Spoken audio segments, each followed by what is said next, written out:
Assalamualaikum warahmatullahi wabarakatuh. Halo semuanya, selamat datang di video pembelajaran kali ini. Di video ini saya akan membahas topik yang sangat penting dalam organisasi, yaitu konsep dasar, fungsi, dan jenis komunikasi dalam organisasi. Mengapa komunikasi begitu penting? Karena dalam setiap aktivitas organisasi, baik itu kecil maupun besar, komunikasi adalah elemen utama yang memastikan semua anggota organisasi bergerak ke arah yang sama, menghindari kesalahpahaman, dan bekerja sama secara efektif. Sebelum kita mulai, mari kita pikirkan sejenak. Seberapa sering kamu merasa tidak memahami apa yang diinginkan atasan atau merasa tim kamu bekerja tanpa arah yang jelas?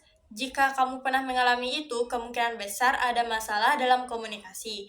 Nah, melalui pembahasan ini, kita akan mencoba memahami bagaimana komunikasi bisa diperbaiki dan ditingkatkan dalam konteks organisasi. Di bagian pertama, kita akan membahas tentang konsep dasar komunikasi dalam organisasi. Apa sebenarnya yang dimaksud dengan komunikasi dalam organisasi? Jika kita lihat secara umum, komunikasi adalah proses di mana informasi, ide, dan instruksi berpindah dari satu pihak ke pihak lain. Dalam organisasi, komunikasi ini menjadi lebih kompleks karena melibatkan banyak orang, tingkatan, dan tujuan yang berbeda-beda.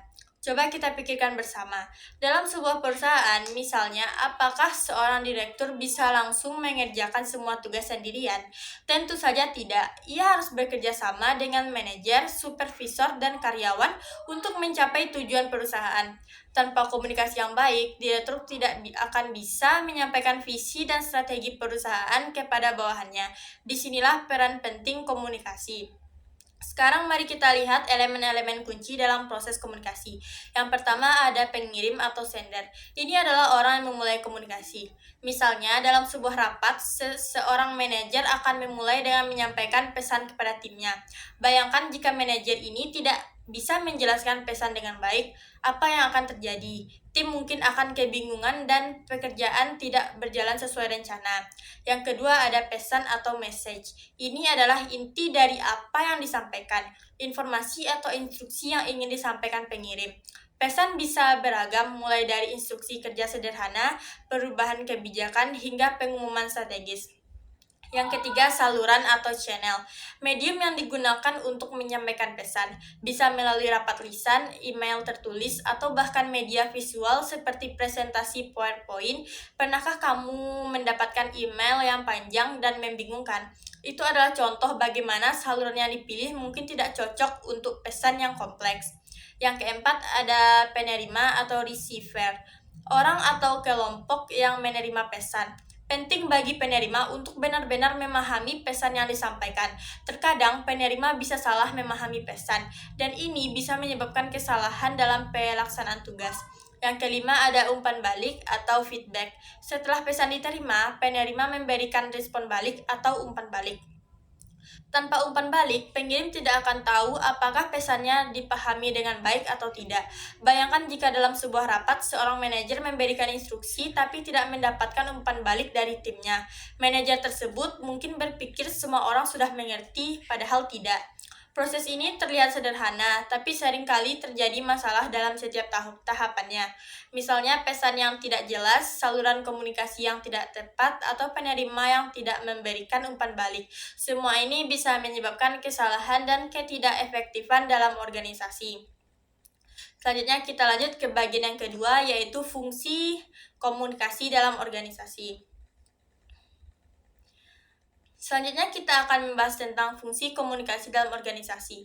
Komunikasi dalam organisasi tidak hanya bertujuan untuk menyampaikan informasi, tetapi juga memiliki beberapa fungsi utama yang sangat penting bagi keberlangsungan organisasi. Yang pertama ada fungsi informasi. Komunikasi berfungsi untuk menyampaikan informasi yang diperlukan oleh anggota organisasi. Ini bisa berupa informasi tentang target perusahaan, strategi baru, atau kebijakan internal. Contohnya, ketika sebuah perusahaan merilis produk baru, manajer pemasaran harus memberikan semua informasi yang relevan kepada tim penjualan agar mereka dapat mempromosikan produk dengan efektif. Apa yang akan terjadi jika informasi tentang produk baru tidak disampaikan dengan baik? Ya, hasilnya adalah tim penjualan mungkin tidak bisa menjelaskan produk tersebut kepada pelanggan yang akan berdampak pada penjualan. Yang kedua yaitu fungsi pengendalian. Komunikasi juga berfungsi sebagai alat kontrol dalam organisasi. Atasan menggunakan komunikasi untuk memberikan arahan, mengatur pekerjaan, dan memastikan bahwa bawahan melakukan tugas sesuai dengan standar yang ditetapkan. Misalnya, dalam industri manufaktur, supervisor mengawasi proses produksi dan memberikan instruksi untuk memastikan bahwa produk sesuai dengan standar kualitas. Bayangkan jika tidak ada pengendalian melalui komunikasi yang baik, apa yang terjadi? Hasilnya bisa berupa ketidakefisienan, produk cacat, atau bahkan konflik di dalam tim. Yang ketiga ada fungsi motivasi. Komunikasi juga digunakan untuk memotivasi karyawan. Ketika seorang manajer memberikan pujian atau penghargaan kepada karyawannya atas pekerjaan yang baik, itu akan meningkatkan semangat kerja mereka. Bahkan ketika memberikan kritik, jika dilakukan dengan cara yang tepat, hal itu bisa menjadi motivasi bagi karyawan untuk meningkatkan kinerjanya. Pernahkah kamu merasa lebih termotivasi setelah mendapatkan pujian dari atasanmu? Itu adalah contoh nyata bagaimana komunikasi bisa mempengaruhi motivasi seseorang. Yang keempat, ada fungsi ekspresi emosional. Komunikasi juga memberikan ruang bagi anggota organisasi untuk mengekspresikan perasaan mereka, baik positif maupun negatif. Ini sangat penting untuk menjaga suasana kerja yang sehat dan produktif. Misalnya, ketika seseorang karyawan merasa stres atau tidak puas dengan beban kerja yang diberikan, ia dapat mengungkapkan kepada atasannya melalui komunikasi yang baik. Apa yang akan terjadi jika seseorang karyawan tidak memiliki saluran untuk mengungkapkan keluhannya? Kemungkinan besar ia akan merasa frustasi dan produktivitasnya menurun. Yang kelima ada fungsi sosialisasi. Komunikasi berfungsi sebagai alat untuk mengenalkan anggota baru pada nilai, norma, dan budaya organisasi. Misalnya, ketika seseorang karyawan baru bergabung, ia akan mendapatkan orientasi yang berisi informasi tentang budaya organisasi, aturan, dan harapan kerja. Pikirkan bagaimana caranya seorang karyawan baru bisa memahami budaya kerja di tempat barunya jika tidak ada komunikasi yang jelas tentang hal tersebut. Tentu saja ia akan merasa bingung dan mungkin melakukan kesalahan. Fungsi-fungsi ini menunjukkan betapa pentingnya komunikasi untuk kelancaran operasional organisasi. Jika komunikasi tidak berjalan dengan baik, maka organisasi bisa mengalami berbagai masalah, mulai dari kesalahan operasional hingga penurunan motivasi kerja. Lanjut ke bagian 3 yaitu jenis komunikasi dalam organisasi. Sekarang kita akan melihat jenis-jenis komunikasi yang terjadi dalam organisasi. Ini sangat penting untuk dipahami karena komunikasi dalam organisasi tidak selalu bergerak dari atas ke bawah atau hanya dalam bentuk satu arah. Ada banyak variasi dalam cara komunikasi mengalir dan caranya disampaikan. Berdasarkan arah komunikasi, yang pertama ada komunikasi vertikal ke atas atau upward communication. Komunikasi ini bergerak dari bawahan ke atasan. Contohnya, karyawan memberikan laporan, keluhan, atau saran kepada manajernya. Ini sangat penting agar manajemen mendapatkan informasi langsung dari bawahannya dan bisa mengambil keputusan yang tepat. Apakah kamu pernah merasa ragu untuk memberikan feedback kepada atasanmu? Ini mungkin terjadi karena komunikasi ke atas tidak didorong dengan baik di tempat kerja. Selanjutnya yaitu ke bawah atau downward communication. Ini adalah komunikasi yang bergerak dari atasan ke bawahan. Misalnya instruksi, perintah, atau kebijakan baru. Seorang direktur bisa menyampaikan strategi baru perusahaan melalui tim manajemen yang kemudian diteruskan kepada seluruh karyawan. Bayangkan jika instruksi dari atas tidak disampaikan dengan jelas, bagaimana karyawan bisa menjalankan tugas mereka dengan baik. Lanjut yang kedua ada komunikasi horizontal. Komunikasi ini terjadi di antara orang-orang di tingkat yang sama dalam organisasi, seperti komunikasi antar departemen atau antar tim. Misalnya tim pemasaran berbicara dengan tim penjualan untuk merencanakan strategi promosi. Komunikasi horizontal penting untuk menjaga kerjasama dan kolaborasi antar departemen.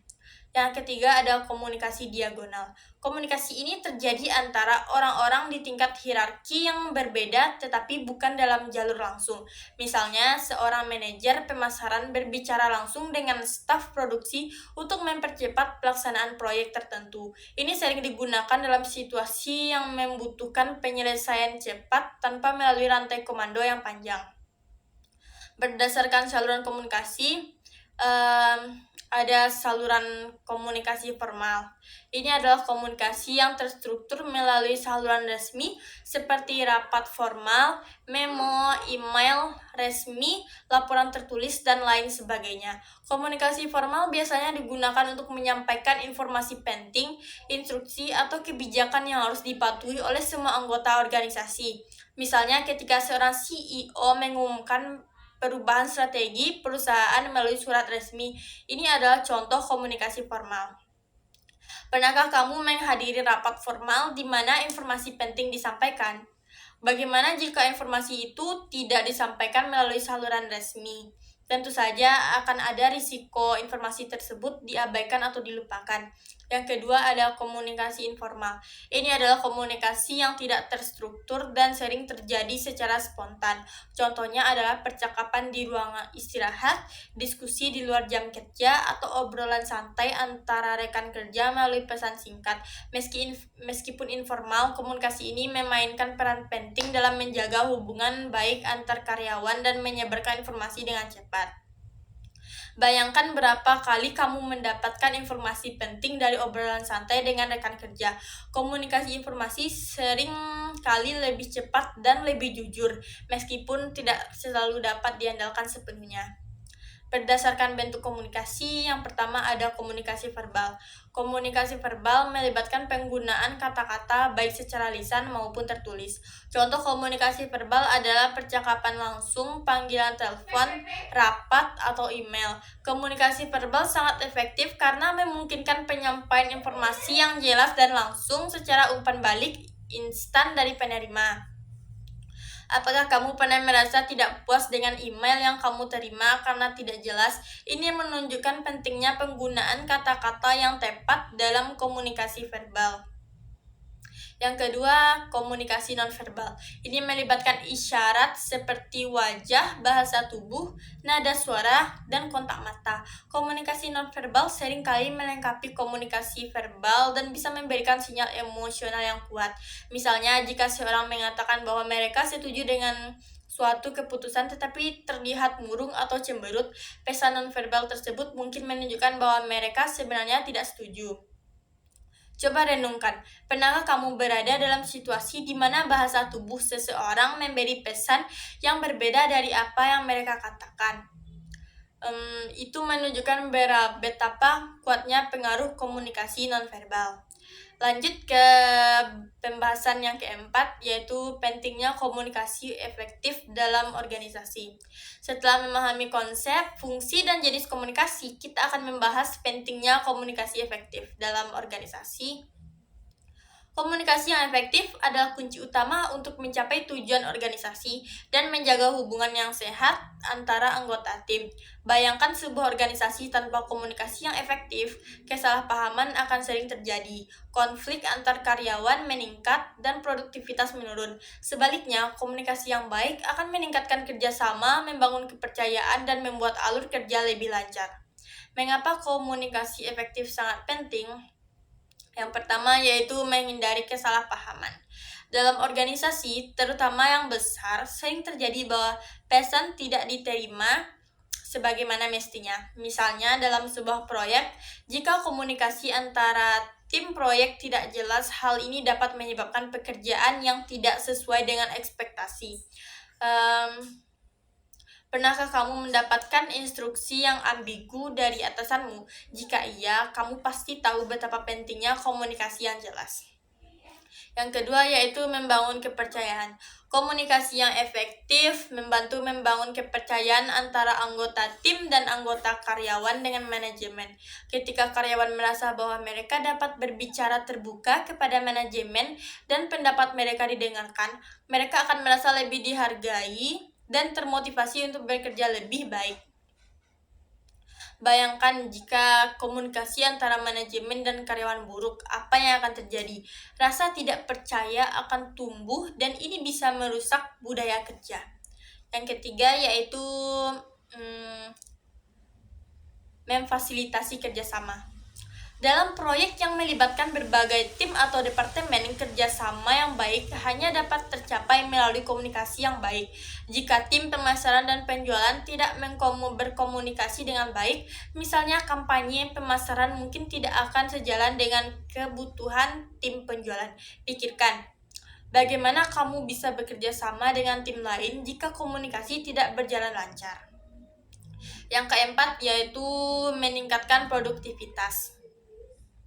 Komunikasi yang baik juga dapat meningkatkan produktivitas. Ketika setiap orang memahami apa yang diharapkan dari mereka, alur kerja akan menjadi lebih efisien.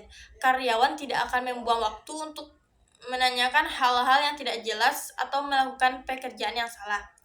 Tips untuk meningkatkan komunikasi efektif, yang pertama dengarkan secara aktif. Jangan hanya berbicara, tetapi dengarkan apa yang dikatakan orang lain. Komunikasi adalah proses dua arah. Yang kedua, gunakan bahasa yang jelas dan sederhana. Hindari penggunaan jargon yang tidak perlu dan pastikan pesan mudah dipahami oleh penerima. Yang keempat, perhatikan komunikasi nonverbal. Bahasa tubuh, ekspresi wajah, dan nada suara sangat penting dalam mendukung pesan yang ingin disampaikan. Selanjutnya, berikan umpan balik konstruktif. Baik umpan balik positif maupun negatif, pastikan disampaikan dengan cara yang membangun sehingga penerima dapat belajar dan berkembang dari situ. Jadi itulah pembahasan tentang konsep dasar, fungsi, dan jenis komunikasi dalam organisasi. Kita telah mempelajari bahwa komunikasi adalah fondasi dari setiap organisasi yang sukses. Tanpa komunikasi yang baik, organisasi akan mengalami berbagai masalah, dari kesalahpahaman hingga kegagalan dalam mencapai tujuan. Dengan komunikasi yang efektif, kita dapat membangun kerjasama yang kuat, menjaga kepercayaan antar anggota tim, dan memastikan bahwa organisasi berjalan dengan efisien. Semoga setelah menonton video ini, kamu bisa lebih memahami betapa pentingnya komunikasi dan bagaimana cara meningkatkannya di tempat kerjamu. Terima kasih sudah menonton dan sampai jumpa di video pembelajaran berikutnya. Assalamualaikum warahmatullahi wabarakatuh.